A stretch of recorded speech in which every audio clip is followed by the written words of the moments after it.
Salut à tous les amis, bienvenue sur Carton Rouge TV. On commence cette vidéo avec une excellente nouvelle.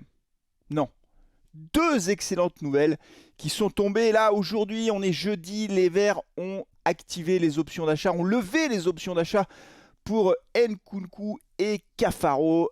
Cafaro qui est lié donc maintenant, qui est sous contrat avec la Saint-Etienne jusqu'en 2025 et Nkunku jusqu'en 2026. Alors autant vous dire les amis que c'est une excellente nouvelle parce qu'évidemment on est déjà en train de se projeter pour la saison prochaine. Ça veut dire que le mercato a commencé pour les Stéphanois et évidemment tout l'enjeu c'est de déjà garder les recrues qu'on veut absolument garder pour faire une saison prochaine dans le haut du classement et pour jouer la montée. Disons-le clairement, on veut jouer la montée l'année prochaine. Ça ne veut pas dire que ce sera facile, mais si on veut jouer la montée, il faut sécuriser notre effectif à partir des joueurs qui cette année ont donné satisfaction.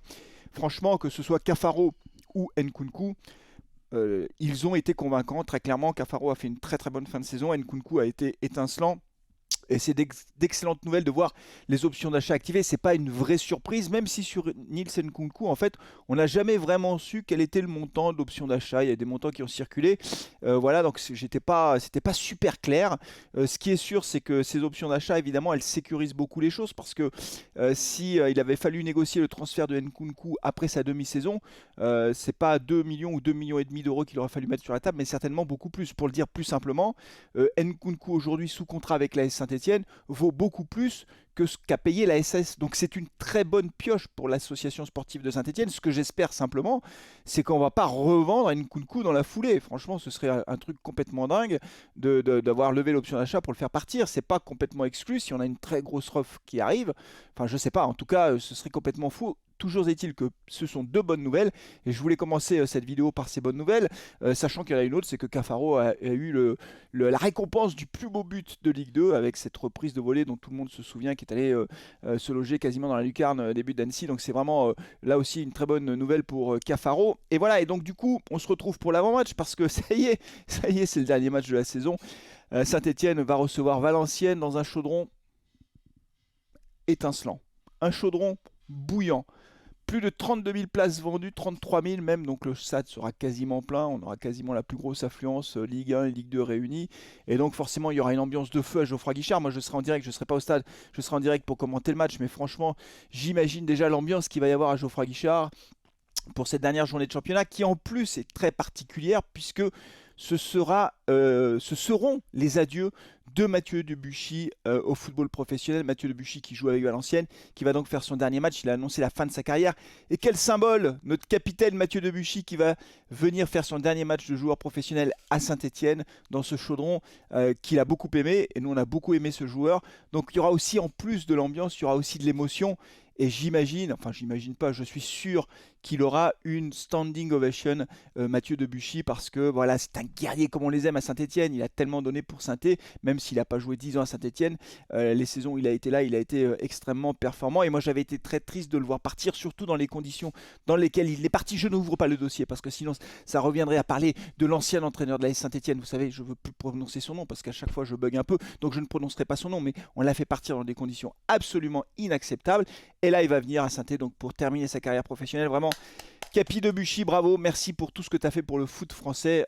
Très très belle carrière et on a été très heureux que tu passes quelques saisons du côté de Geoffroy Guichard. On ne t'oubliera pas. Voilà, donc ce sera un match assez émouvant, je pense, avec une très belle ambiance.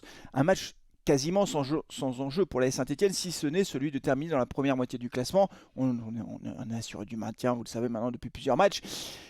Pour Valenciennes, c'est pas tout à fait pareil. Au classement, les joueurs de Valenciennes ne sont pas encore complètement sauvés puisqu'ils ont 45 points et que le premier non relégable, le premier relégable, pardon, Laval a 43 points. Donc vous voyez, 45-43, clac, ça peut... Bon, voilà, mais je pense pas qu'ils soient réellement en danger. D'abord parce qu'ils sont quand même 13e. Donc derrière eux, il y a Annecy, il y a Pau, il y a Rodez. Donc il y a quand même beaucoup d'équipes qui sont en position de non relégable mais qui sont derrière Valenciennes. Et puis surtout, cette journée de championnat, elle est particulièrement difficile.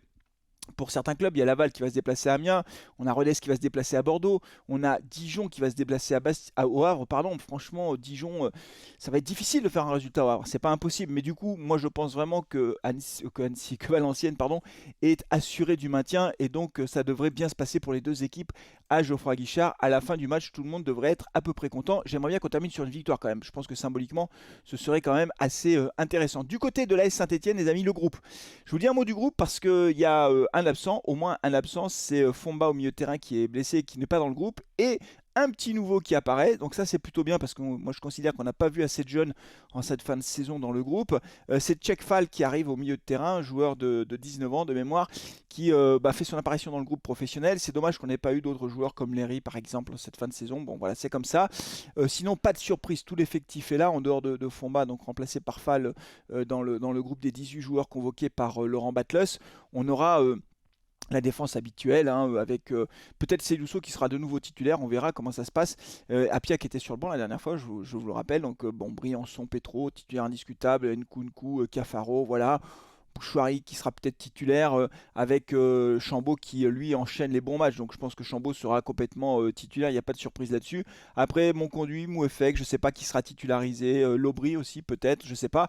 Devant Crasso, Wadji, ça me paraît à peu près clair, avec Bamba qui devrait rentrer en cours de match comme ça se passe habituellement. Voilà, donc c'est un match sans enjeu les amis, franchement, voilà, on espère voir du beau football pour terminer la saison dans un stade Geoffroy Guichard qui sera quasiment plein, et ça c'est super. Et surtout on est déjà en train de se projeter pour la saison prochaine. Deux petits mots pour terminer. Merci à ceux qui ont commandé les écharpes. Il y en a beaucoup qui sont partis en début de semaine, donc vous devriez commencer à les recevoir incessamment sous peu. Ça, c'est le premier point. Le deuxième point, puisque c'est la fin de saison, donc il y aura le live, il y aura l'après-match, le débrief.